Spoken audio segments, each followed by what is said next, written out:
Dapat na siyang mawala, Dante. Hindi na siya kapakipakinabang sa pamilyang ito. Ang boses ni Doña Salvacion ay kasing lamig ng hangin nanggagaling sa aircon ng kaniyang silid-aklatan. Bawat salita ay tila talim ng yelong humihiwa sa katahimikan ng gabi. Sa labas ng pinto, nakatayo ako, yakap ang isang tray na pilak. Doon ay nakapatong ang isang mangkok ng mainit na arroz caldo. Maingat ko itong inihanda. Pinili ang pinakamagandang klase ng malagkit, tinadtad ang luya ng kasing nipis ng hibla ng buhok at pinirito ang bawang hanggang sa maging kasing kulay ng ginto. Amoy na amoy ang bango ng pagmamahal at pag-aaruga. Isang pagkaing pampalakas sana para sa aking biyenan na kapapalabas lang ng ospital. Ang init ng mangkok ay gumagapang sa aking mga palad na nanginginig sa pagod. Ngunit ang lahat ng init na yon ay tila naglaho nang marinig ko ang sagot ng aking asawa. Alam ko, Mama, pero kailangan muna nating makuha ang lagda niya sa transfer of shares. Singapore is the best place to do it. Walang makakaalam kung anong mangyayari sa kanya doon. Ang boses ni Dante, ang lalaking pinangakuan ko ng katapatan sa harap ng dambana. Ang lalaking pinagsilbihan ko sa loob ng 10 taon ay walang bakas ng pag-aalinlangan. Para lamang siyang nagdedesisyon kung anong kulay ng pintura ang pipiliin para sa bago naming proyekto.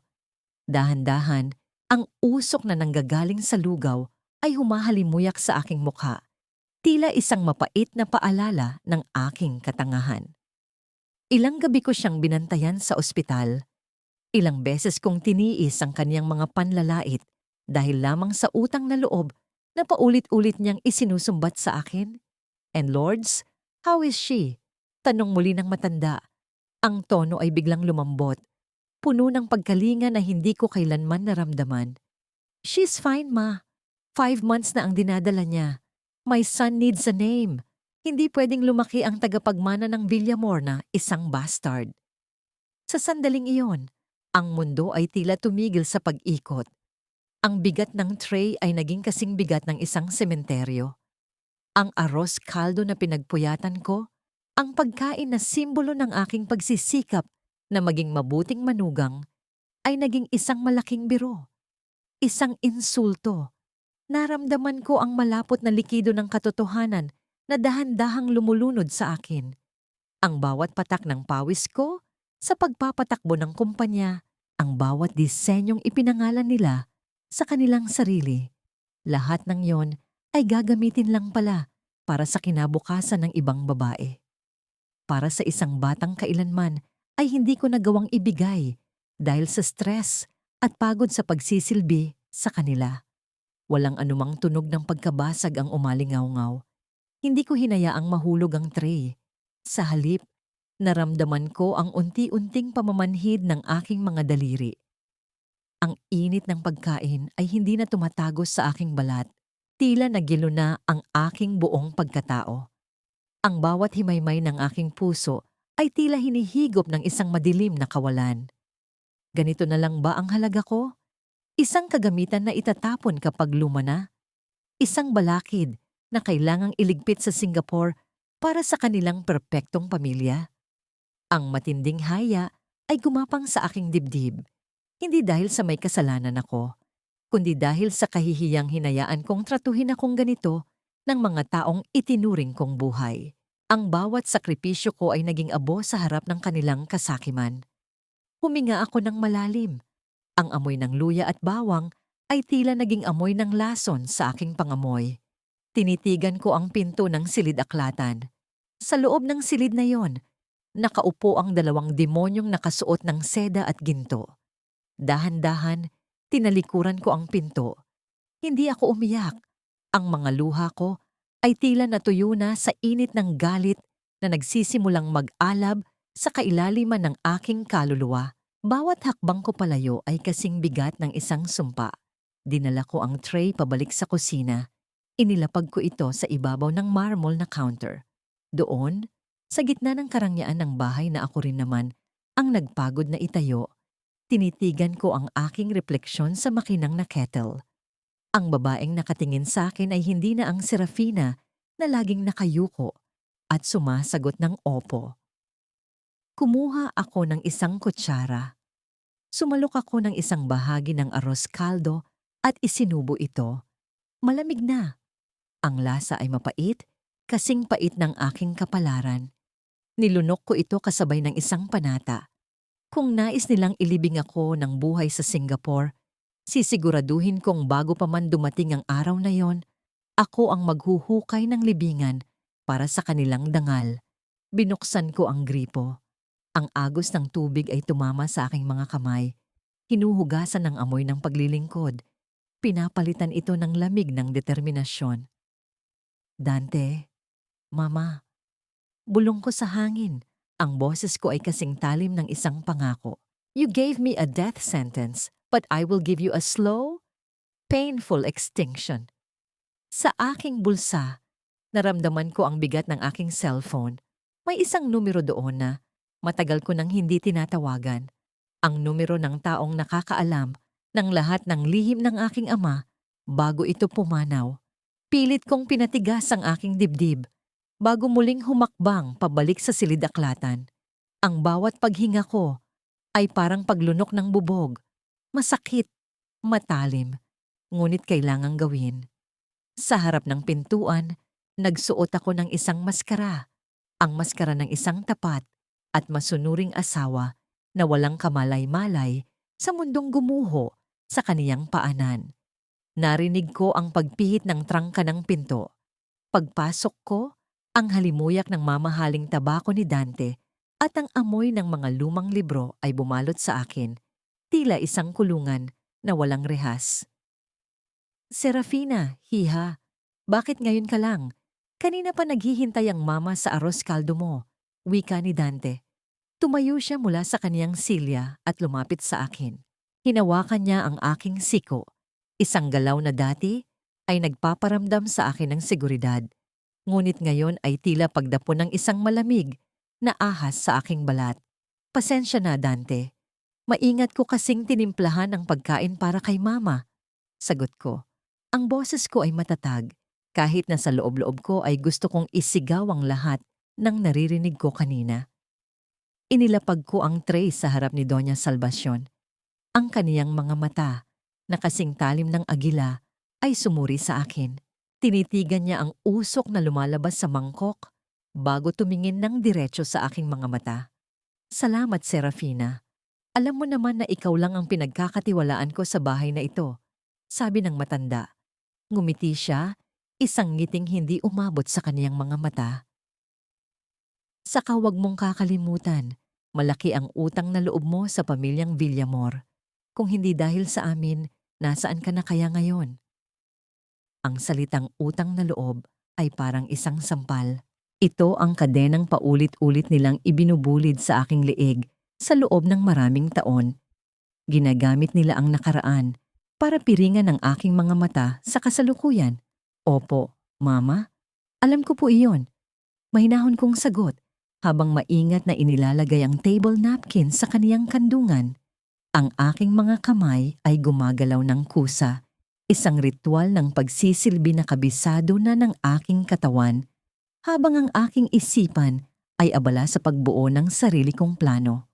Nagpaalam muna si Dante para sumagot ng isang tawag sa kaniyang cellphone.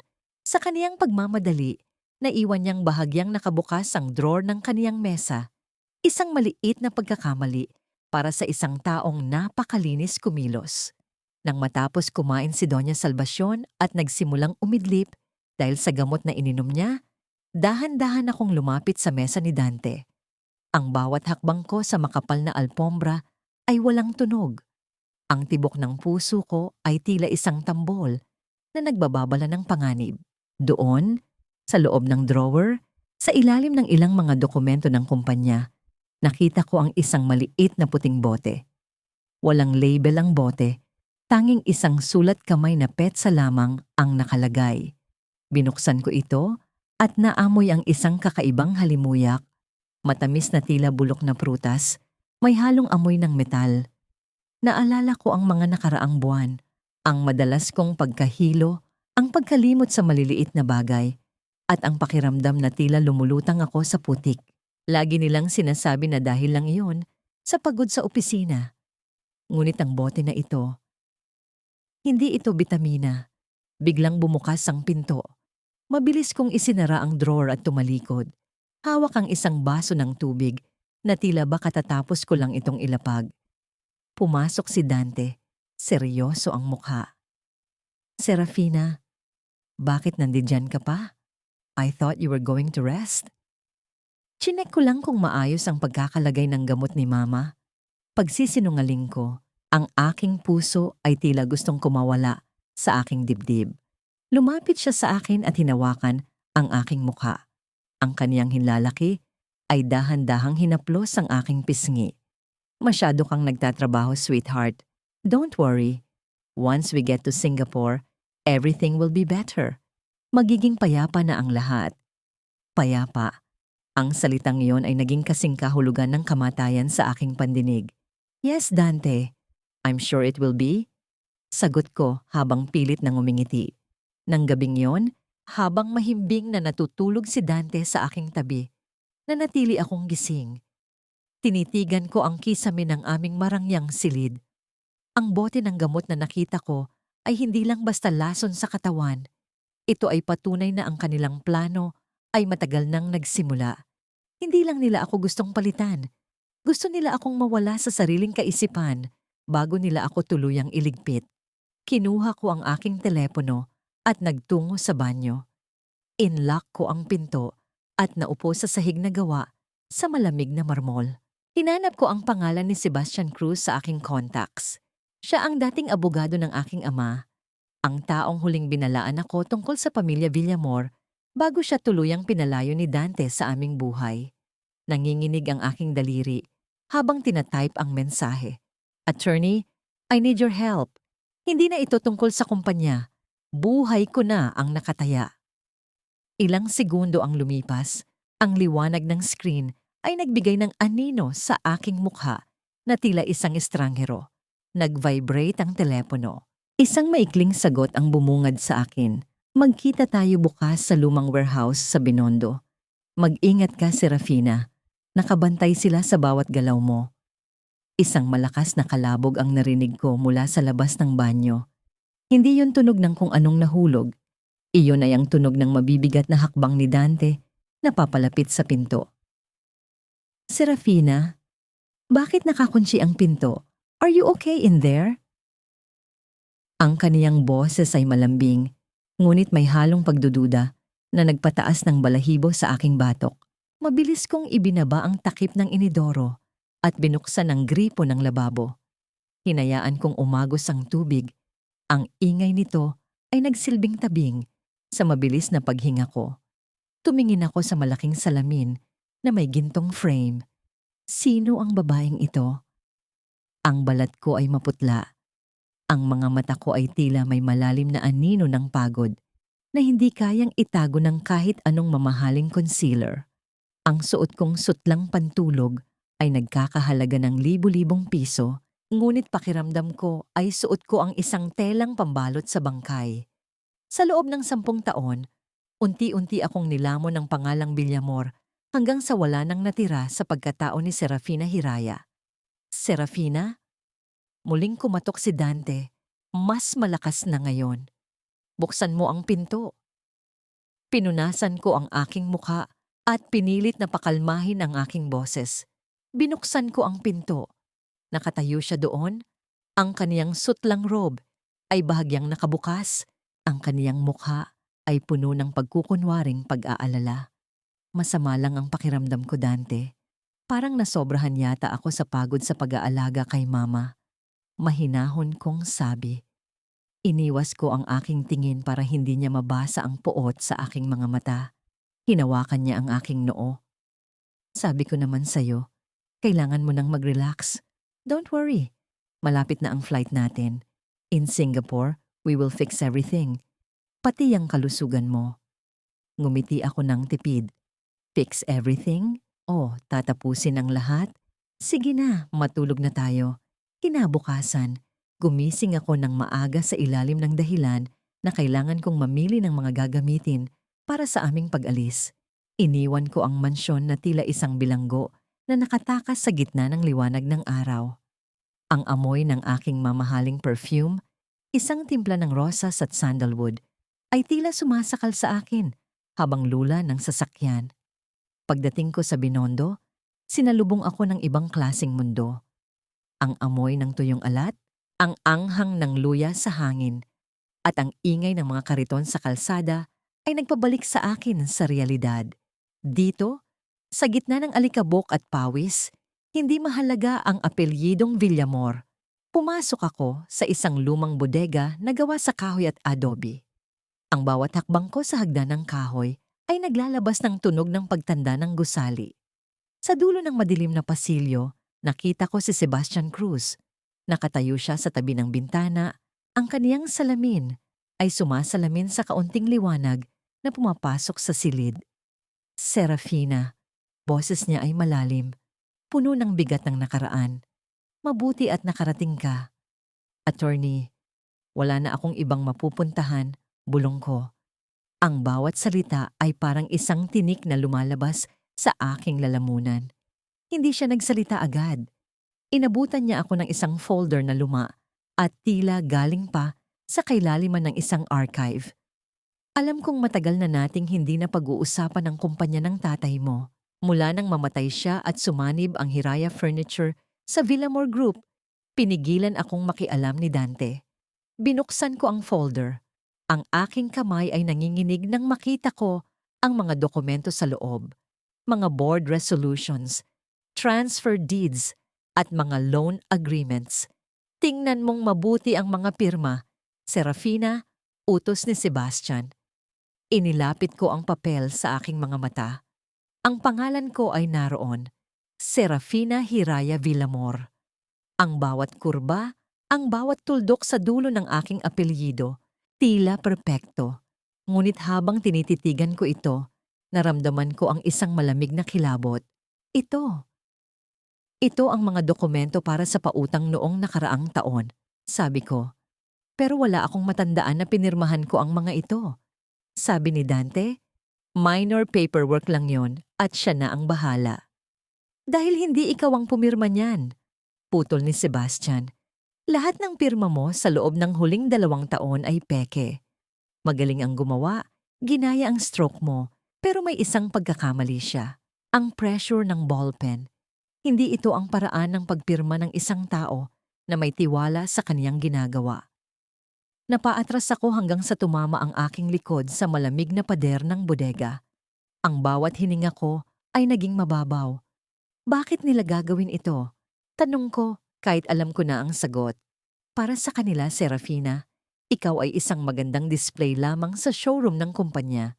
Pero sa papel, ikaw ang may-ari ng halos 40% ng shares.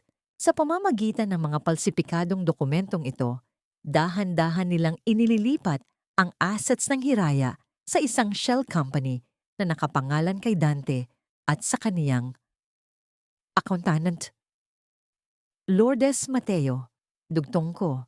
Ang pangalan ng babaeng yon ay lasa ng tanso sa aking dila. Hindi lang iyon, dagdag ni Sebastian, ang kaniyang mukha ay naging seryoso. Ang mga dokumentong ito ang dahilan kung bakit kailangan kanilang ideklarang mentally unfit.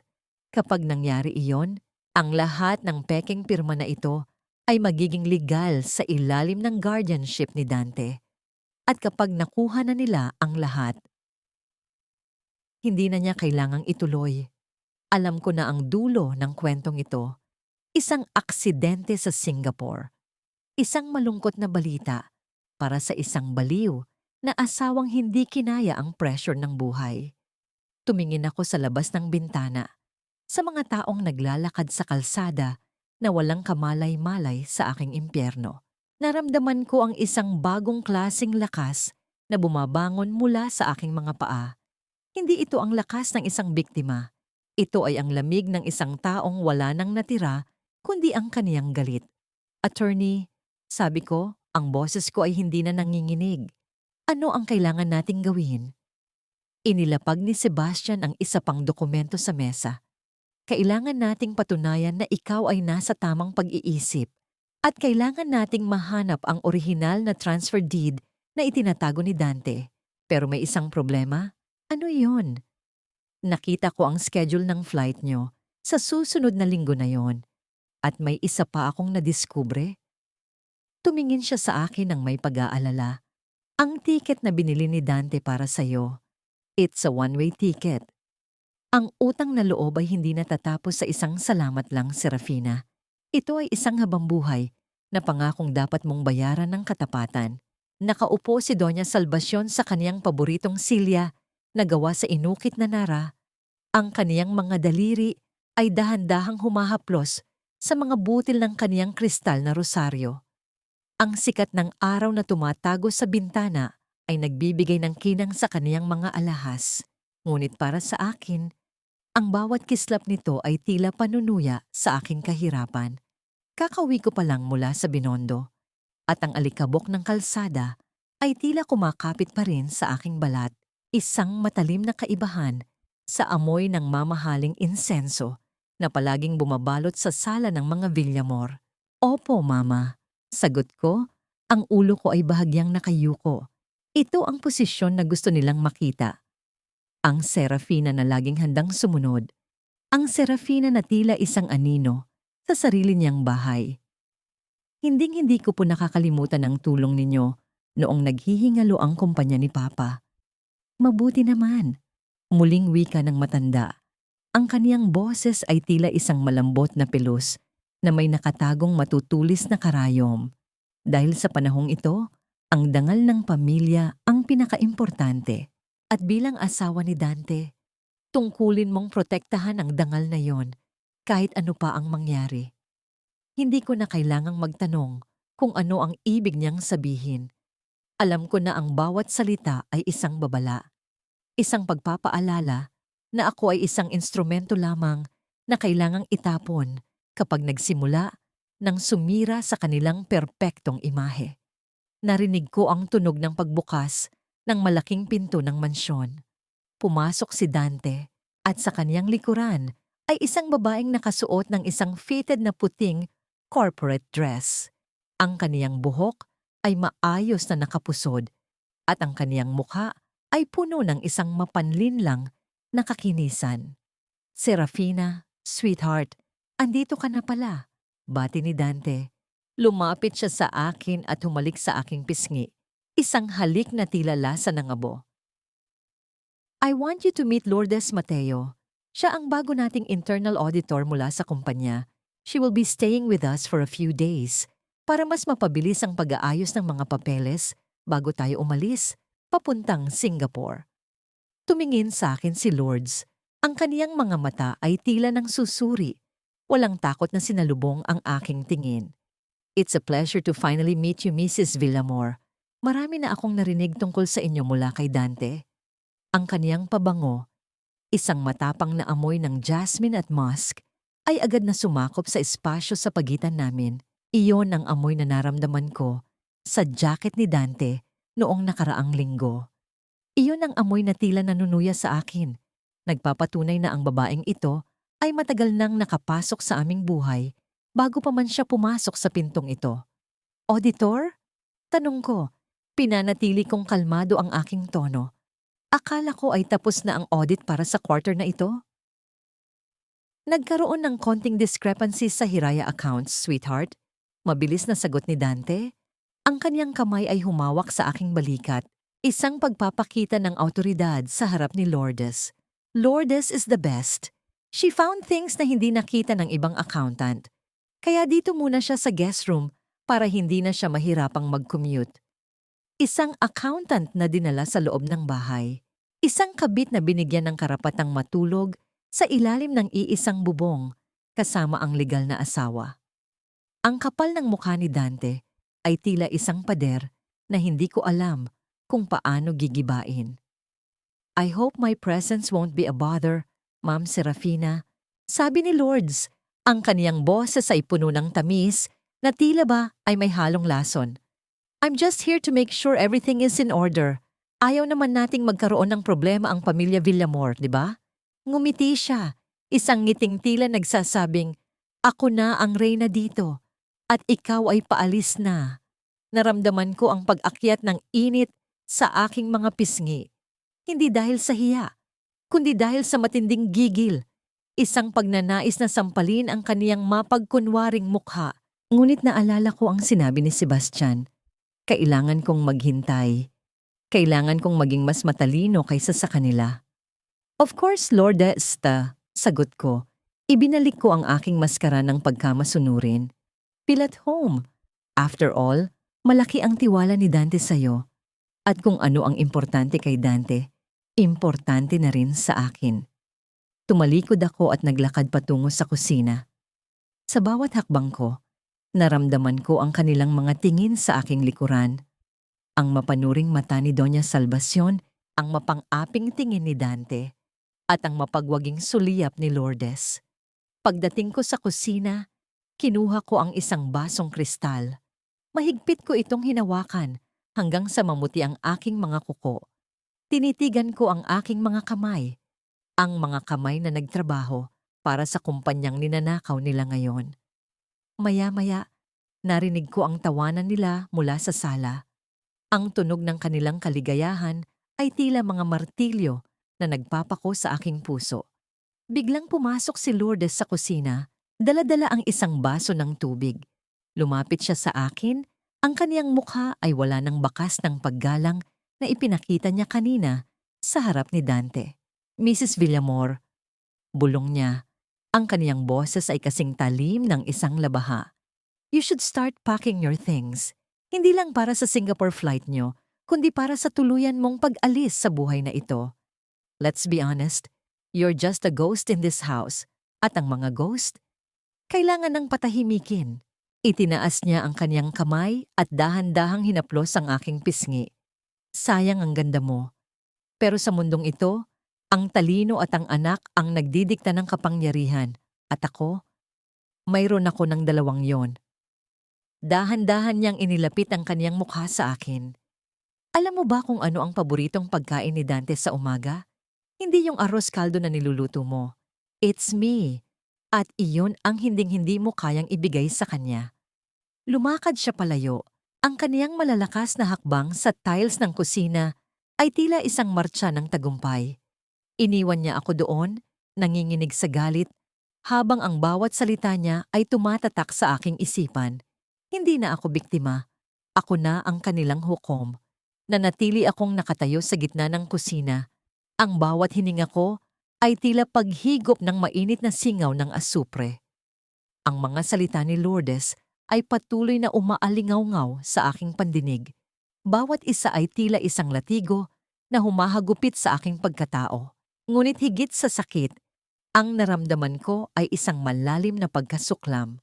Ang bawat sulok ng mansyong ito, na dati ay itinuturing kong tahanan, ay tila nagiging isang malaking kabaong na pinalamutian ng ginto at kristal. Umakyat ako sa aming silid. Bawat hakbang sa hagdanang gawa sa Nara ay tila pag-akyat sa isang entablado ng kamatayan.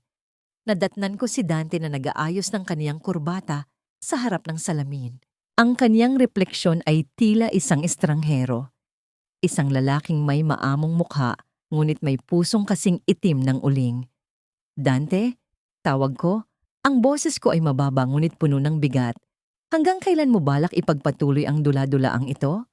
Alam nating dalawa na hindi auditor si Lourdes. Tumigil siya sa pag-aayos ng kurbata. Dahan-dahan siyang lumingon sa akin. Ang kaniyang mga mata ay walang bakas ng pagsisisi. Sa halip, ang nakita ko ay inis. Isang matinding inis na tila ba ako ay isang insektong nakakaabala sa kaniyang araw. Ano bang pinagsasabi mo, Serafina? Masyado ka na namang nag-iisip. Your paranoia is getting out of hand. Sabi niya. Ang kaniyang boses ay malamig at puno ng pagmamanipula. Lourdes is here to help. At kung hindi mo kayang i-appreciate yon, at least have the decency to be a good host. Good host? Natawa ako. Isang tawang walang katuwaan, isang mahinang tawa ang kumawala mula sa dibdib ko. Puno ng sakit na matagal ko nang kinikimkim. Pinapatira mo ang ibang babae sa bahay natin, sa tabi pa ng silid ng asawa mo, At inaasahan mong maghahanda pa ako ng tsaa para sa kanya? Dante, buntis siya. Alam ko.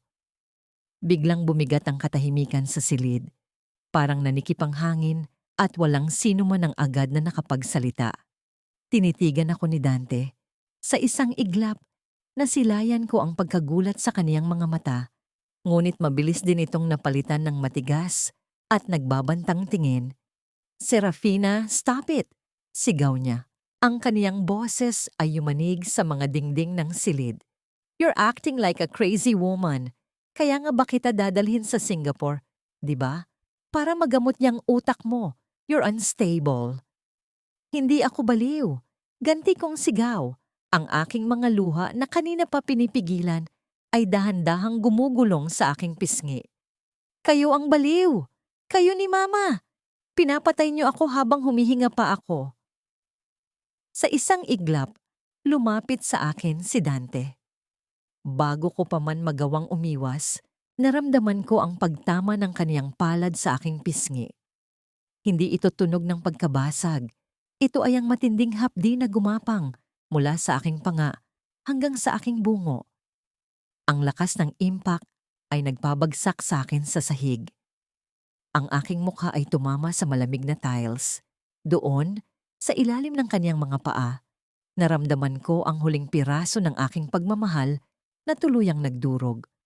Ang init ng kaniyang sampal ay tila nag-iwan ng isang permanenteng marka ng pagtataksil sa aking balat.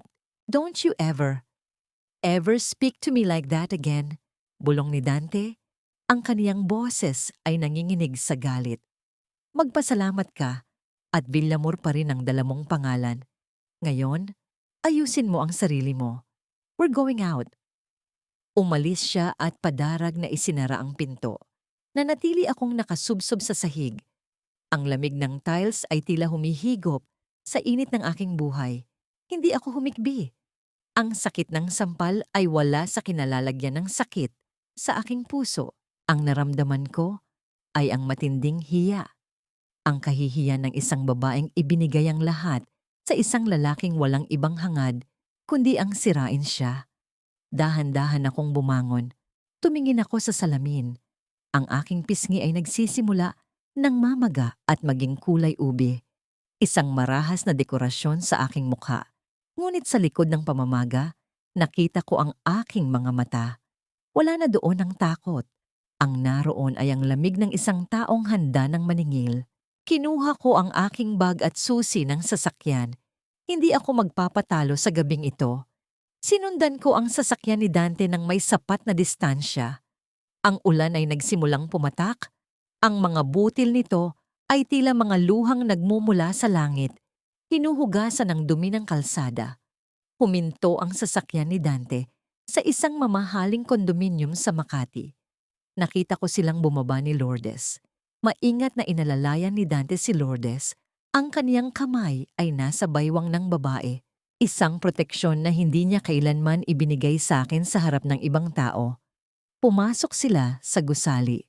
Gamit ang impormasyong nakuha ko mula kay Sebastian tungkol sa mga property na nakapangalan sa kumpanya. Dahan-dahan akong sumunod. Pagdating ko sa tapat ng unit 1208, narinig ko ang tawanan mula sa loob. Dahan-dahan kong pinihit ang doorknob at laking gulat ko nang makitang hindi ito nakalock. Marahil sa sobrang kumpiyansa nila, nakalimutan na nilang mag-ingat. Ang loob ng apartment ay puno ng mga gamit na gawa sa Hiraya Furniture. Ang mga disenyo na pinagpuyatan ko, ang mga kahoy na personal kong pinili, ay narito lahat. Ginagamit para sa komportable at marangyang buhay ng aking asawa at ng kaniyang kabit. Sa ibabaw ng dining table, nakita ko ang isang frame, isang ultrasound picture. At sa tabi nito, ang isang maliit na sapatos ng sanggol na kulay asul. "Ang ganda ng unit na to, Dante. Dito ba tayo titira kapag wala na siya?"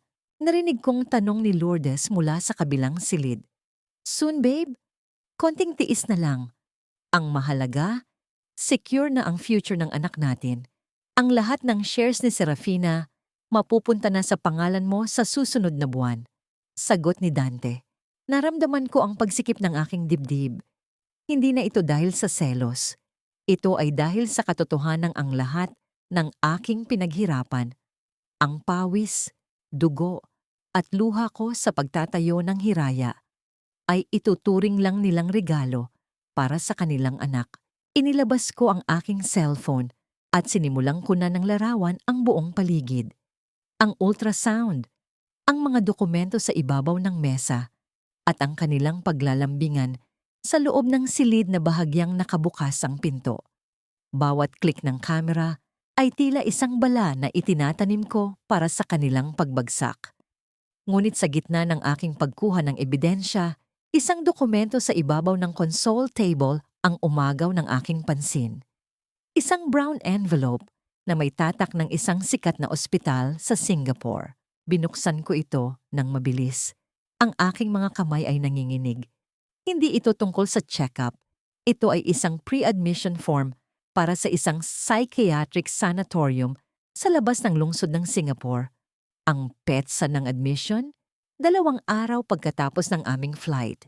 At sa ilalim ng form, may isang nakalakip na liham mula sa isang doktor na nagsasaad na ang pasyente ay kailangang sumailalim sa intensive sedation dahil sa kanyang mapanganib na kondisyon. Naramdaman ko ang lamig na gumapang mula sa aking mga paa patungo sa aking batok. Hindi lang nila ako gustong ikulong. Gusto nilang patayin ang aking malay, gawin akong isang buhay na bangkay na hindi na kailanman makakapagsalita.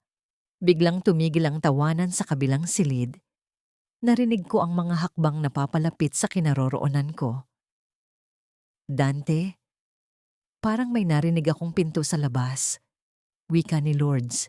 Mabilis kong isinuksok ang mga dokumento sa loob ng aking bag at mabilis na nagtago sa likod ng mahabang kurtina sa balkonahe. Ang telang pelos na kulay abo ay tila isang malamig na yakap na nagtatago sa aking panginginig. Ramdam ko ang bawat pintig ng aking puso, tila isang mabilis na yabag ng kabayong tumatakbo patungo sa bangin. Bumukas ang pinto ng silid. Ang amoy ng alak at sigarilyo ay pumasok kasabay ni Dante at Lourdes. Wala naman dito, babe. Baka hangin lang yun or yung aircon unit sa labas. Narinig kong sabi ni Dante.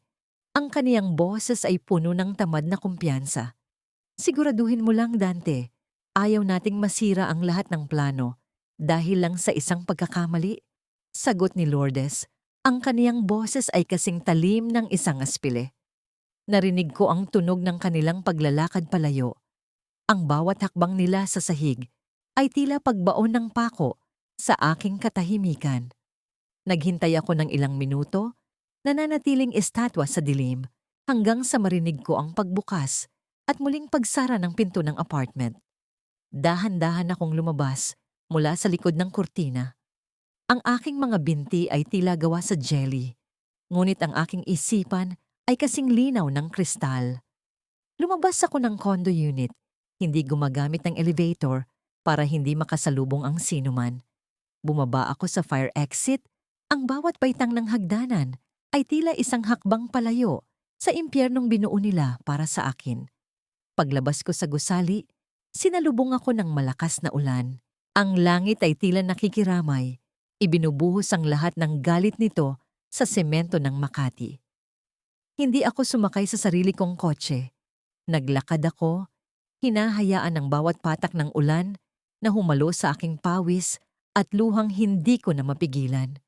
Pumunta ako sa isang maliit na karinderya sa dulo ng kalsada, isang lugar na kailanman ay hindi tatapakan ng isang Villamor. Ang amoy ng ginisang bawang, ang usok mula sa kumukulong sabaw ng bulalo, at ang ingay ng mga electric fan ay nagbigay sa akin ng kakaibang pakiramdam ng kaligtasan. Doon, sa ilalim ng malamlam na ilaw, naghihintay si Sebastian Cruz. Nakaupo siya sa isang sulok, may hawak na baso ng mainit na kape. Nang makita niya ako, basang-basa, namamaga ang pisngi, at tila galing sa isang digmaan, ay agad siyang tumayo. Serafina, anong nangyari sa mukha mo? Tanong niya. Ang kaniyang boses ay puno ng pigil na galit. Isang paalala lang ito mula kay Dante, attorney, Sagot ko habang nauupo sa tapat niya. Inilapag ko ang basang brown envelope sa ibabaw ng mesa na may mga mantsa ng sebo. Tingnan mo ito. Gusto nila akong ipakulong sa isang sanatorium sa Singapore. Doon nila ako tuluyang papatayin. Binasa ni Sebastian ang mga dokumento. Habang lumilipas ang mga minuto, ang kaniyang mukha ay lalong naging seryoso. Hindi lang ito basta plano, Serafina. This is a well-coordinated execution. At may isa pa akong dapat sabihin sa'yo. Inilabas niya ang isang lumang ledger mula sa kaniyang bag. Isang ledger na pamilyar sa akin. Ang huling record ng Hiraya Furniture bago mamatay ang aking ama. Noong mamatay ang tatay mo, ang sabi ni Doña Salvacion ay nalugi ang kumpanya dahil sa maling investments ng papa mo, di ba? Tanong ni Sebastian. Tumango ako. Iyon ang dahilan kung bakit pumasok ang mga Villamor para isalba kami. Iyon ang dahilan ng lahat ng utang na loob ko. Kasalanungalingan ang lahat ng yon, Serafina, putol ni Sebastian, ang kaniyang mga mata ay nag-aapoy sa katotohanan. Tiningnan ko ang mga bank transfers noong panahong iyon. Ang mga investments na sinasabi nila ay hindi nalugi, ninakaw ang pondo.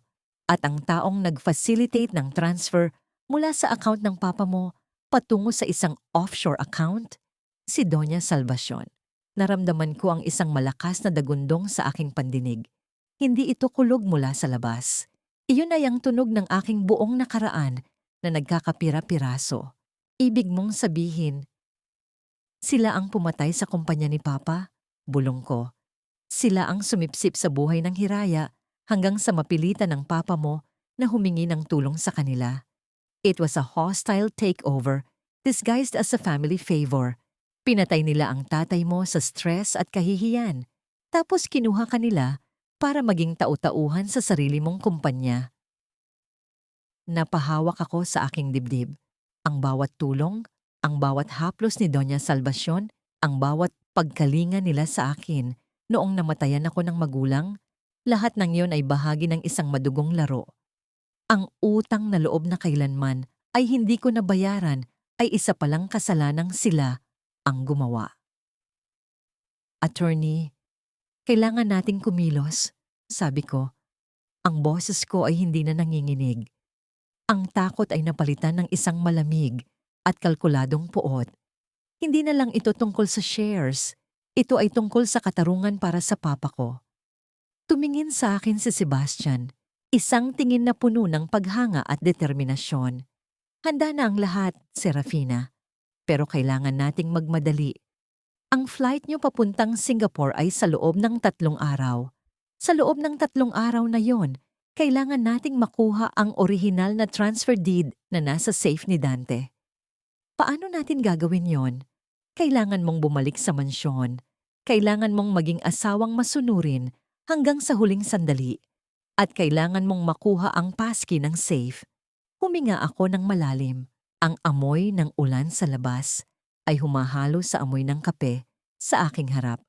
Tumingin ako sa aking refleksyon sa baso. Serafina, be careful, babala ni Sebastian. Kapag nahuli ka nila ngayon, wala na silang ititira sa'yo. This is the most dangerous part of the game. Tumayo ako. Ang aking basang damit ay nakadikit sa aking balat, tila isang baluti. Huwag kang mag-alala, attorney. Sanay na akong mabuhay sa piling ng mga ahas. Ngayon, ako naman ang maglalabas ng kamandag. Lumabas ako ng karinderya at muling hinarap ang bagyo. Sa bawat patak ng ulan, nararamdaman ko ang paghugas sa huling bakas ng Serafinang mahina. Pagbalik ko sa mansyon, wala silang makikita, kundi ang aninong gusto nilang makita. Ngunit sa ilalim ng aninong yon, isang apoy ang naghihintay na tupukin ang buong angkan ng Villamor. Ang mansyon ng mga Villamor ay tila isang dambana ng kasakiman sa gabing iyon. Ang bawat sulok ay nagniningning sa liwanag ng mga luhang kristal na chandelier, habang ang hangin ay mabigat sa alimbuoy ng mamahaling pabango at ang amoy ng mga sariwang lila, mga bulaklak na madalas makita sa mga kasal. Ngunit para sa akin, ang amoy nito ay kasing pait ng isang burol. Nakatayo ako sa gilid ng malawak na ballroom, suot ang isang simpleng itim na gown. Wala akong suot na kahit anong alahas, isang matalim na kaibahan sa mga panauhing nagkikislapan sa ginto at diamante. Para akong isang anino na naligaw sa gitna ng isang makulay na panaginip. Serafina, bakit ka nakatayo lang diyan? Siguraduhin mong laging puno ang mga baso ng mga bisita. At ang catering, i-check mo kung maayos ang serving ng caviar. Utos ni Dante nang madaanan niya ako. Hindi man lang siya tumingin sa aking mga mata. Hawak niya ang isang baso ng champagne at ang kaniyang kabilang kamay ay nakahawak sa siko ni Lourdes. Si Lourdes ay tila isang reyna sa gabing yon. Suot niya ang isang matingkad na pulang bestido na tila humahamon sa lahat ng mata sa silid. Ngunit ang mas masakit ay ang nakasabit sa kaniyang leeg. Ang kwintas na gawa sa bihirang perlas, ang huling alaala sa akin ng aking ina. Naramdaman ko ang pagkauyam sa aking lalamunan, ang hiya na dapat kong maramdaman bilang asawang isinasantabi ay napalitan ng isang nag-aapoy na gigil. Ang bawat tawa ni Lourdes ay tila isang pako na ibinabaon sa aking pandinig. Umakyat si Doña Salvacion sa maliit na entablado. Ang kaniyang tindig ay puno ng awtoridad. Tumigil ang musika at ang lahat ng mata ay lumingon sa kanya. Magandang gabi sa inyong lahat, simula ng matanda. Ang boses niya ay kasing linaw ng tunog ng pilak. Ngayong gabi, hindi lang natin ipinagdiriwang ang tagumpay ng Villamor Group. Ipinapakilala rin natin ang bagong dugo na magdadala sa atin sa mas mataas na antas. I want to introduce Miss Lourdes Mateo, ang ating bagong Chief Strategic Auditor. Siya ang dahilan kung bakit mas matatag ang ating pundasyon ngayon. Nagpalakpakan ng mga tao, nakita ko ang pagngiti ni Dante. Isang ngiting puno ng pagmamalaki na hindi ko kailanman nakita noong ako ang nagpapatakbo ng hiraya. Sa mga mata ng lipunan, si Lourdes ang tagapagligtas at ako. Ako ang asawang dahan-dahang naglalaho sa limot. Serafina, pakidala naman itong tray ng appetizer sa table ni na Governor, utos ng isang pinsan ni Dante, na tila ba ako ay isa sa mga unipormadong serbidora. Hindi ako sumagot. Kinuha ko ang tray, ang bigat nito ay tila simbolo ng lahat ng pasaning kong utang na loob. Habang naglalakad ako sa gitna ng karamihan, naramdaman ko ang haplos ng mga daliri ko sa mga mesa na gawa sa inukit na nara. Ang mga disenyong ako mismo ang gumuhit, ang mga kahoy na ako ang pumili ng texture at hubog.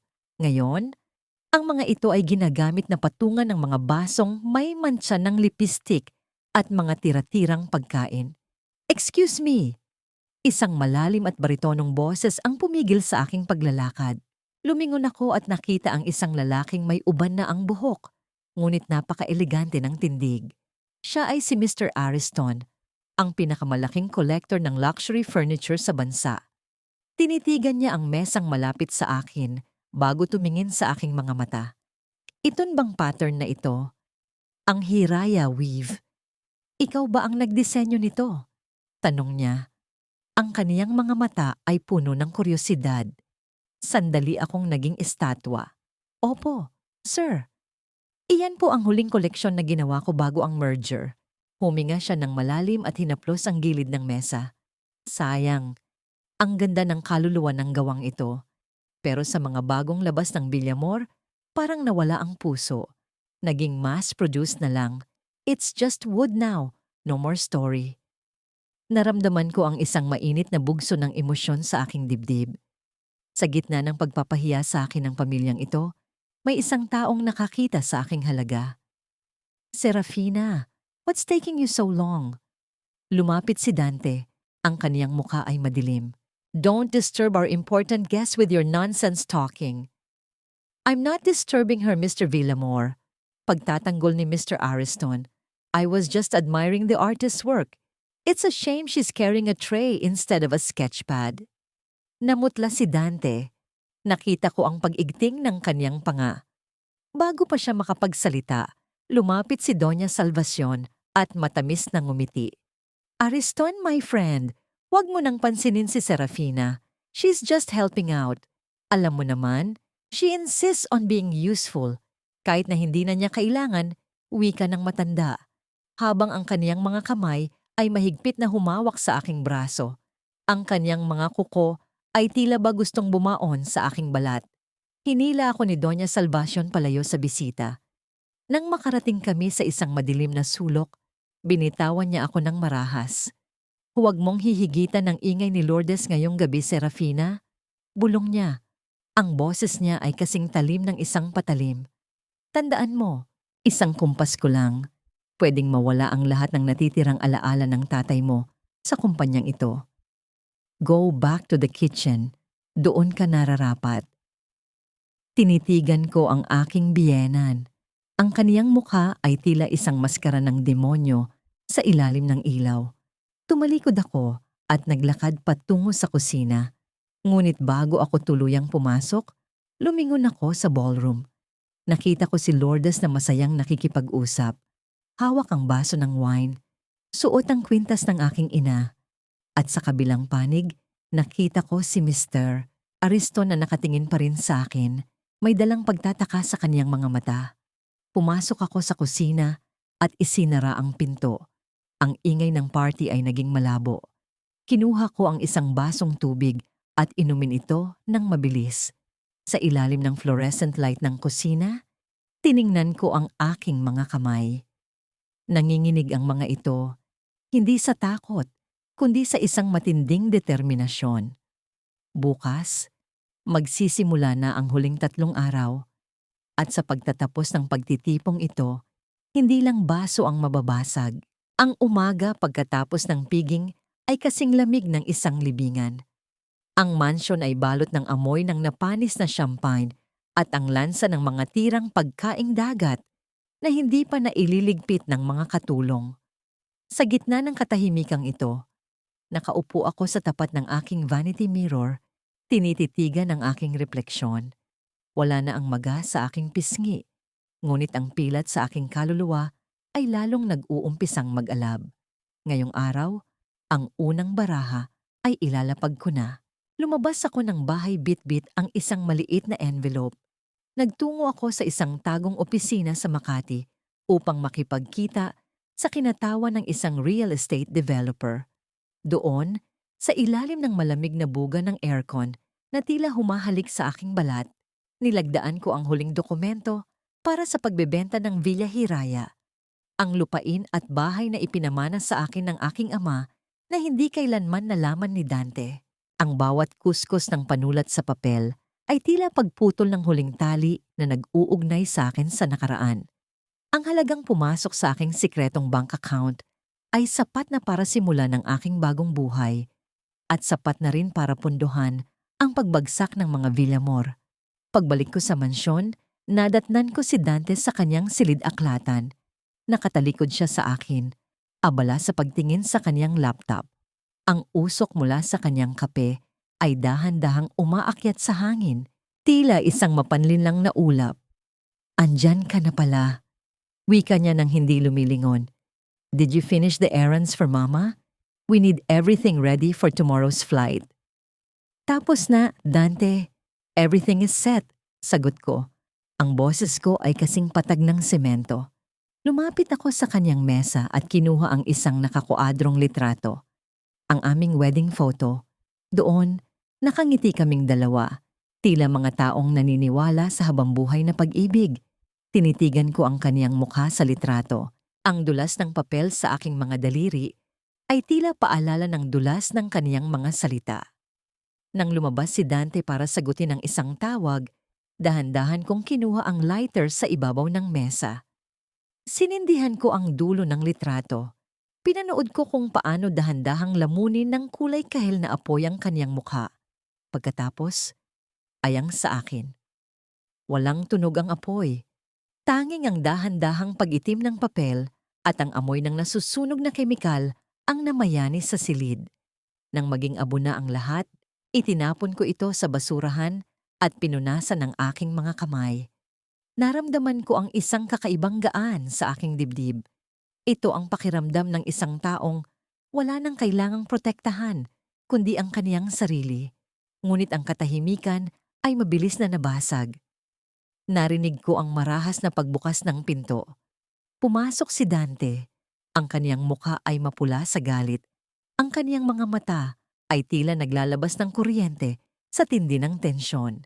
Serafina, sigaw niya. Ang kaniyang boses ay tila isang dagundong na yumanig sa mga dekorasyong kristal sa loob ng silid.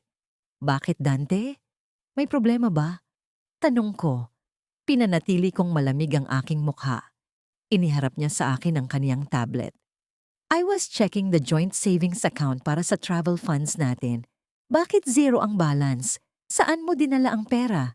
That's 5 million pesos. Tumingin ako sa kanya. Isang matamis at mapanuring na ngiti ang sumilay sa aking mga labi. Ang gigil na dati ay sumasakal sa akin ay naging isang malamig na katuwaan ngayon. Oh, yung pera ba? Tanong ko habang dahan-dahang lumalapit sa kanya. Inilipat ko lang, Dante. Sabi mo, di ba kailangan nating maging handa para sa future? I just made sure na ang perang pinaghirapan ko sa Hiraya ay mapupunta sa tamang lugar. Anong tamang lugar? Ibalik mo ang pera ngayon din. You have no right to touch that without my permission. Hinawakan niya ng mahigpit ang aking braso. Ang kaniyang mga kuko ay bumaon sa aking balat. Hindi ako nagingat. Tinitigan ko siya ng diretso sa mga mata. Isang tingin na hindi niya kailanman nakita mula sa akin sa loob ng 10 taon. Right? Natawa ako. Isang tawang kasing talim ng basag na bote. Ang kapal ng mukha mong magsalita tungkol sa karapatan, Dante. Habang ang asawa mo ay pinaplano mong ikulong sa Singapore at ang pera ng tatay ko ay ginagamit mo pambili ng luho ng kabit mo? Do you really want to talk about rights? Nanlaki ang mga mata ni Dante. Ang kaniyang pagkakahawak sa aking braso ay dahan-dahang lumuwag. Napalitan ng isang matinding takot na hindi niya kayang itago. Sa Serafina, anong? Huwag ka nang magsalita. Putol ko sa kanya. Ang boses ko ay kasing talim ng isang hatol. Dahil ang 5 milyon na yan, umpisa pa lang yan ang katarungang kukunin ko sa inyo. Ang kaniyang cellphone ay muling nag-vibrate sa ibabaw ng mesa. Isang message mula sa kaniyang bangko. Suspicious activity detected. All corporate accounts under Villamor Hiraya merger are temporarily frozen for audit. Napaupo si Dante sa kaniyang silya. Ang kaniyang mukha ay naging kasing puti ng papel. Tumingin siya sa akin at sa unang pagkakataon, nakita ko ang anino ng isang talunang lalaki. You did this? Bulong niya. Nakatitig si Dante sa screen ng kaniyang tablet. Ang kaniyang mga mata ay tila lalabas sa kinalalagyan nito habang binabasa ang abiso mula sa bangko. Ang kaniyang hininga ay naging mababaw at ang amoy ng malapot na pawis ay nagsimulang humalo sa kaniyang mamahaling pabango. Ang amoy ng isang taong unti-unting nakokorner ng kaniyang sariling kasalanan. Anong ginawa mo, Serafina? Ang kaniyang boses ay gumaralgal, isang halo ng gulat at nag-uumpisang puot. Are you out of your mind? You just froze the lifeblood of our company. Tumayo ako ng tuwid. Ang aking mga kamay ay magkayakap sa aking dibdib. Naramdaman ko ang lamig ng sahig na gawa sa marmol sa ilalim ng aking mga paa. Ngunit ang aking kalooban ay tila isang nagbabagang hurno. Hindi ko ito ginawa para sirain ang kumpanya, Dante. Mahinahon kong sabi, ang boses ko ay kasing talim ng isang pang-ahit. Ginawa ko ito para protektahan ang kumpanya mula sa'yo. Hindi ko hahayaang ang pinaghirapan ni Papa ay maging pambayad mo lang sa mga luho ni Lourdes at sa mga kasalanang ginagawa niyo sa likod ko. Biglang tumayo si Dante. Ang kaniyang silya ay gumawa ng isang mahaba at nakakangilong tunog sa sahig. Humakbang siya papalapit sa akin. Ang kaniyang mukha ay tila isang maskara ng demonyo. Akala mo ba, mananalo ka sa ganitong laro? Pagmamanipulan niya, ang kaniyang boses ay bumalik sa pagiging mapanlinlang na malambing. Serafina, sweetheart, look at yourself. You're exhausted, you're stressed. Baka nakakalimutan mo, lahat ng mga tao sa labas Ang tingin nila sa'yo ay isang asawang nawawala na sa sarili. Sino ang paniniwalaan nila? Ang isang respetadong CEO o ang isang babaeng nagwawala dahil sa selos? Ito na ang gaslighting na sinasabi ni Sebastian. Gagamitin niya ang aking emosyon laban sa akin.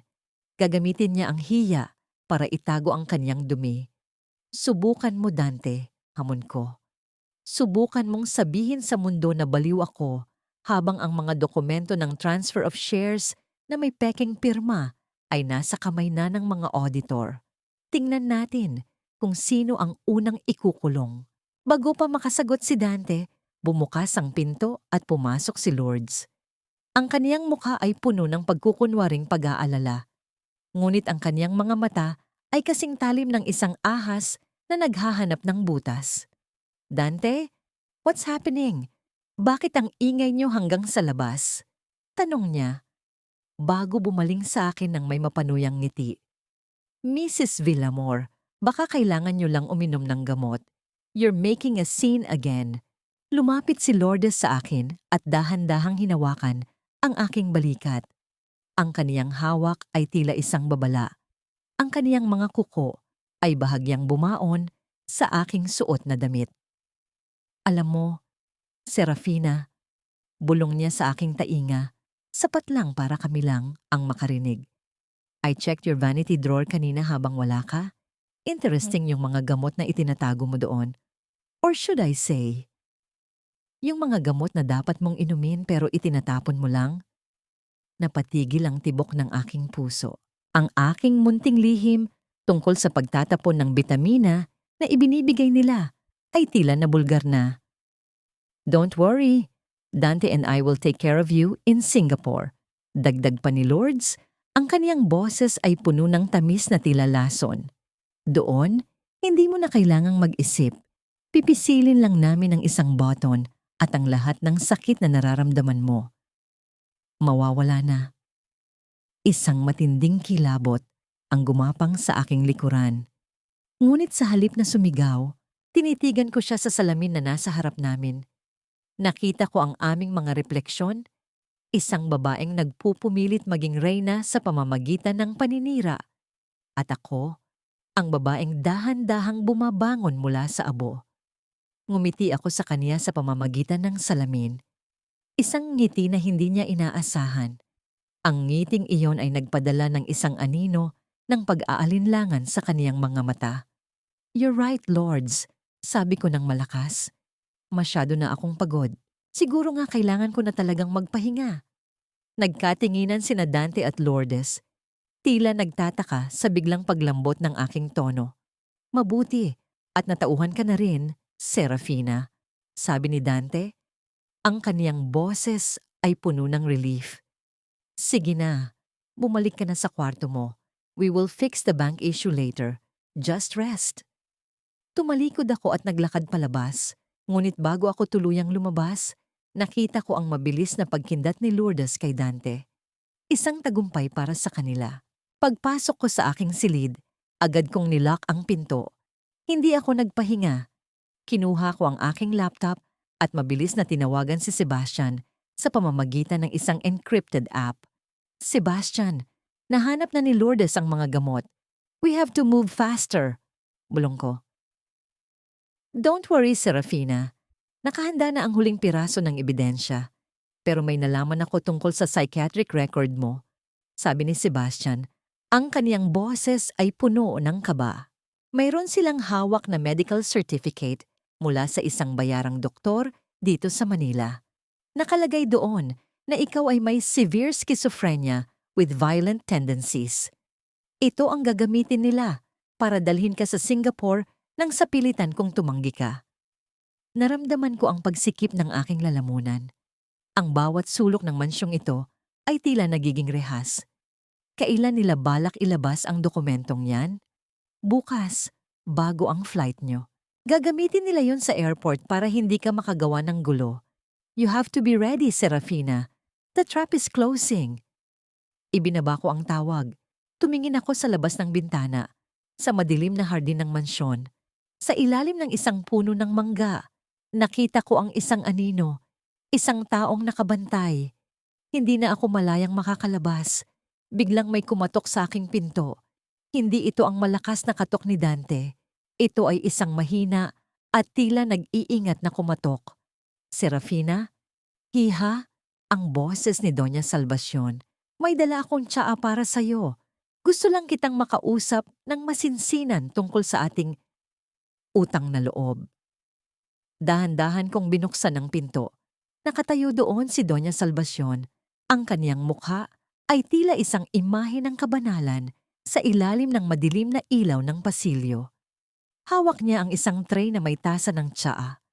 Ang usok nito ay dahan-dahang umaakyat sa hangin, tila isang mapanlinlang na anino. Ang amoy ng chamomile at honey ay pumasok sa aking silid, ngunit sa ilalim ng tamis na yon, may isang kakaibang anghang. Ang amoy ng gamot na pilit itinatago. Serafina, anak, ang kaniyang boses ay malambot, kasing dulas ng sutla. Nakita ko ang nangyari kanina. Pagpasensyahan mo na si Dante. Masyado lang siyang natataranta sa mga business matters natin. Uminom ka muna nito para kumalma ang iyong isipan. Pumasok siya sa silid nang hindi naghihintay ng aking paanyaya. Inilapag niya ang tray sa aking bedside table at naupo sa tabi ko. Hinawakan niya ang aking kamay. Ang kaniyang balat ay tuyo at malamig. Tila balat ng isang matandang punong kahoy na wala ng buhay. Alam mo, noong mamatay ang iyong ama, ipinangako ko sa kanya na aalagaan kita. Pagsisimula niya, ang kaniyang mga mata ay tila nagniningning sa piking luha. Ang pamilya Villamor ang nagsilbing kuta mo noong gumuho ang iyong mundo. Ang utang na loob na yon, Serafina, ay hindi mababayaran ng pera. Ang hinihingi ko lang ay ang iyong pagtitiwala at ang iyong katahimikan. Naramdaman ko ang pag-akyat ng pait sa aking lalamunan. Ang bawat salita niya ay tila isang lason na dahan-dahang pumapatay sa aking pasensya. Tinitigan ko ang tasa ng tsaa. Alam ko, sa oras na inumin ko ito, hindi na ako magigising ng may sariling pag-iisip. Salamat, Mama. Bulong ko, ang aking boses ay nanginginig. Hindi sa takot, kundi sa pigil na gigil. Inumin ko po ito mamaya. Gusto ko lang munang ayusin ang ilang gamit ko. Ngayon na, Hiya. Gusto kong makitang panatag ka bago ako lumabas. Pagpilit niya. Ang kaniyang ngiti ay hindi nagbago. Ngunit ang kaniyang hawak sa aking kamay ay humigpit. Sa sandaling iyon, narinig ko ang malakas na pagtatalo ni Dante at Lourdes sa kabilang silid. Mukhang may hindi sila pagkakaunawaan tungkol sa mga dokumentong kailangan nilang dalhin. Dante, I told you, the passkey is not working. Sigaw ni Lourdes. Nagkaroon ng pagkakataon. Tumingin si Doña Salvacion sa pinto. Ang kaniyang mukha ay nagpakita ng inis. Sandali lang, Serafina. Mukhang hindi na naman magkasundo ang dalawang iyon. Nang lumabas siya ng silid para awatin ang dalawa, mabilis kong kinuha ang tasa at ibinuhos ang tsaa sa loob ng isang malaking vase ng mga bulaklak sa sulok. Mabilis kong pinunasan ang labi ng tasa at ibinalik ito sa tray. Pagbalik ni Doña Salvacion, nakita niyang hawak ko na ang walang lamang tasa. Mabuti naman, sabi niya, ang kaniyang boses ay puno ng kumpiyansa. Ngayon, magpahinga ka na. Maaga ang ating flight bukas. Lumabas siya at inilak ang pinto mula sa labas. Narinig ko ang tunog ng pagpihit ng susi, ang huling tunog ng aking pagiging bilanggo sa bahay na ito. 2:00 na ng madaling araw. Ang buong mansyon ay balot na ng katahimikan. Gamit ang isang maliit na hairpin na itinuro sa akin ni Sebastian, dahan-dahan kong kinalikot ang lock ng pinto. Ang bawat mahinang tunog ng bakal sa loob ng mekanismo ay tila isang tibok ng puso sa katahimikan ng gabi. Nang bumukas ang pinto, dahan-dahan akong lumabas. Nakayapak ako para hindi makagawa ng anumang tunog sa sahig. Nagtungo ako sa silid-aklatan ni Dante. Alam kong nandoon ang orihinal na transfer deed na kailangan ko. Sa loob ng silid, nakita ko ang safe sa likod ng isang painting. Tinitigan ko ang keypad. Naalala ko ang sinabi ni Sebastian. Kailangan kong hulaan ng paski. Sinubukan ko ang anniversary namin, ang birthday niya, ang birthday ni Doña Salvacion. Lahat mali. Nanginginig na ang aking mga kamay. Malapit ng mag-umaga. Bigla kong naalala ang petsa kung kailan opisyal na namatay ang kumpanya ni Papa sa ilalim ng kanilang merger. 0812. Ang tunog ng pag-unlock ng safe ay tila isang musika sa aking pandinig. Dahan-dahan itong bumukas. Doon, sa ilalim ng mga bundle ng pera, nakita ko ang dokumento. Ang orihinal na diid na may pirma ng aking ama. At ang kasunod na pahina kung saan malinaw na nakasulat ang ilegal na paglilipat ng pondo sa pamilya Villamor bago pa man ang merger. Kinuha ko ang aking cellphone at mabilis na kinunan ng litrato ang bawat pahina. Ang ebidensyang ito ang wawasak sa kanila. Biglang bumukas ang ilaw sa silid-aklatan. Napatayo ako at lumingon. Nakatayo sa pinto si Dante. Suot ang kaniyang suit para sa flight. Ang kaniyang mukha ay walang emosyon, ngunit ang kaniyang mga mata ay puno ng isang nakakamatay na lamig. Serafina, anong ginagawa mo sa harap ng safe ko? Ang kaniyang boses ay mababa, tila isang babala ng isang darating na bagyo. Dante, I was just looking for my passport. Pagsisinungaling ko, habang pilit kong itinatago ang cellphone sa likod ko.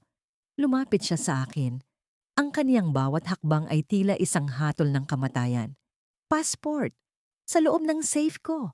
At bakit gising ka pa? Hindi ba dapat ay tulog ka na dahil sa tiyaang ibinigay ni Mama? Hinawakan niya ang aking panga at iniharap ang aking mukha sa kanya. Masyado kang matalino para sa sarili mong ikabubuti, Serafina. Pero tapos na ang laro. Tumingin siya sa kaniyang relos. Change of plans. Hindi na tayo maghihintay ng umaga. Ang sasakyan ay nasa labas na. Magbihis ka na, Serafina. Aalis na tayo ngayon din. Naramdaman ko ang paghila ng kaniyang kamay sa aking braso. Kasing higpit ng isang bakal na rehas. Dante, bitawan mo ako. Sigaw ko, ngunit ang boses ko ay tila nilalamon ng katahimikan ng mansyon. Sa Singapore mo na gawin ang lahat ng pagsigaw mo, bulong niya sa aking tainga. Dahil doon, walang makakarinig sa'yo. Ang malamig na simoy ng madaling araw sa labas ng airport ay tila humahalik sa aking balat, ngunit wala akong maramdamang ginhawa. Ang bawat hininga ko ay may lasa ng tanso at usok. Sa loob ng marangyang sasakyan, katabi ko si Dante na mahigpit ang hawak sa aking braso, habang sa harap ay nakaupo si Doña Salvacion. Diretso ang tingin sa kalsada na tila isang reynang patungo sa kaniyang koronasyon. Sa tabi niya, si Lourdes ay abala sa pag-aayos ng kaniyang pulang lipistik. Ang kaniyang mga mata ay nagniningning sa tagumpay. Pagdating sa Naya, ang ingay ng mga maleta sa sahig at ang boses ng mga announcer ay tila isang malabong bulong sa aking pandinig. Ang lahat ay tila isang pelikula na pinapanood ko mula sa malayo. Dante, nasasaktan ako. Bulong ko habang hinihila niya ako patungo sa business class lounge. Tumahimik ka, Serafina. Just follow my lead. Kung ayaw mong kaladkarin kita sa harap ng maraming tao, sagot niya. Ang boses ay kasing talim ng isang labaha. Naupo kami sa isang sulok ng lounge, malayo sa ibang mga pasahero. Inilabas ni Doña Salvacion ang isang makapal na brown envelope. Ang kaniyang mga daliri, na pinalamutian ng mga dambuhalang diamante, ay dahan-dahang hinaplos ang papel. Heto ang huling dokumento, Serafina. Pagkababa natin sa Singapore, diretso tayo sa pasilidad. Pipirmahan mo ito bilang pag-amin na kailangan mo ng tulong medikal. In exchange, we will make sure na hindi ka maghihirap doon. Wika ng matanda. Ang kaniyang boses ay puno ng mapanlinlang na awa. Tumingin ako sa paligid. Ang sikat ng araw ay dahan-dahang sumisikat sa labas ng malalaking bintana ng airport. Nagbibigay ng liwanag sa lahat ng kasinungalingang binuo nila. Naramdaman ko ang pag-vibrate ng aking cellphone sa loob ng aking bulsa. Isang signal mula kay Sebastian. Tumayo ako ng tuwid. Ang hiya na laging nagpapayuko sa akin ay tila naglaho, pinalitan ng isang matatag at malamig na determinasyon. Hindi ako sasama sa inyo. Ang boses ko ay malakas at malinaw, sapat para lumingon ng ilang mga tao sa katabing table. Serafina, don't start a scene. We talked about this, babala ni Dante. Ang kaniyang mukha ay nagsisimulang mamula sa galit. Guard, my wife is having an episode. Lumapit ang dalawang security guard. Ngunit bago sila makalapit, tumayo ako at inilabas ang isang envelope mula sa aking bag. Hindi ang envelope ni Dante, kundi ang envelope na naglalaman ng lahat ng katotohanan. Ang asawa ko at ang kaniyang ina ay sinusubukang itago ang kanilang krimen sa pamamagitan ng pagdedeklara sa akin na baliw. Sigaw ko, ang bawat salita ay tila isang bala na tumatama sa katahimikan ng lounge. Dante Villamor, Doña Salvacion Villamor. Ang perang ninakaw nyo sa Hiraya Furniture, ang mga pekeng dokumento, at ang tangkang pagpatay sa akin sa Singapore. Lahat yan ay alam na ng batas. Walang maniniwala sa'yo. You're mentally unstable. Sigaw ni Lourdes. Ang kaniyang mukha ay punong-puno ng takot na pilit itinatago ng kaniyang makeup. Sa sandaling iyon, bumukas ang pinto ng lounge. Pumasok si Sebastian Cruz kasama ang tatlong lalaking nakabarong at may hawak na mga badge. Ang kanilang mga yabag sa carpet ay tila isang martsa ng katarungan. Mr. Dante Villamor, Mrs. Salvacion Villamor, and Miss Lourdes Mateo. Wika ng nangungunang opisyal, ang kaniyang boses ay baritono at puno ng autoridad. I am from the National Bureau of Investigation. You are all under arrest for financial fraud, falsification of public documents, and conspiracy to commit grave physical harm. Ang ingay ng lounge ay biglang nawala, napalitan ng isang nakabibinging katahimikan. Nakita ko ang pagbagsak ng balikat ni Dante. Ang kaniyang tablet ay nahulog sa sahig. Ang screen ay nagkapira-piraso huli ng kaniyang mga pangarap. Si Doña Salvacion ay napahawak sa kaniyang dibdib. Ang kaniyang mukha ay naging kasing puti ng papel.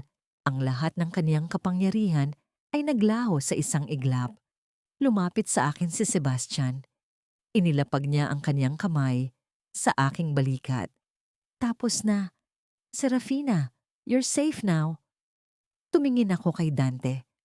Ang lalaking minahal ko, ang lalaking sumira sa aking buhay, ay nakatingin sa akin ng may halong takot at pagsisisi. Ngunit huli na ang lahat. Ang bawat sampal, ang bawat panlalait, ang bawat patak ng luhang inubos ko sa mansyong iyon ay mayroon ng kabayaran. Bakit, Serafina? I loved you in my own way. Bulong ni Dante habang pinipiringan ng kaniyang mga kamay ng bakal na kongsotam. Ang pag-ibig ay hindi naninira, Dante. Ang pag-ibig ay hindi naglulunod sa mga tao sa kasinungalingan. Sagot ko, ang aking boses ay hindi na nanginginig. Hindi mo ako minahal. Minahal mo lang ang pakiramdam na mayroon kang kontrol sa akin. But look at me now. I am the one walking away. Habang kinakaladkad sila palabas ng airport, nakita ko ang pagdaan ni Lourdes sa harap ko.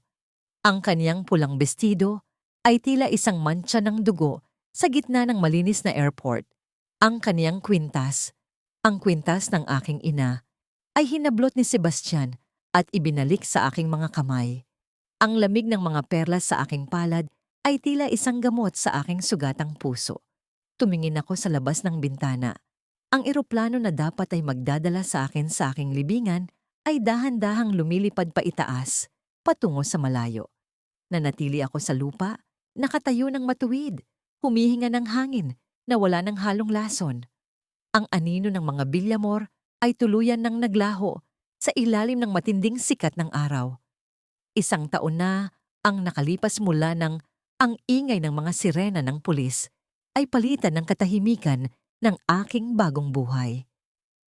Ang amoy ng mansyon ng mga Villamor, ang amoy ng alikabok, na panis na pag-asa at mamahaling lason, ay malabo na sa aking alaala.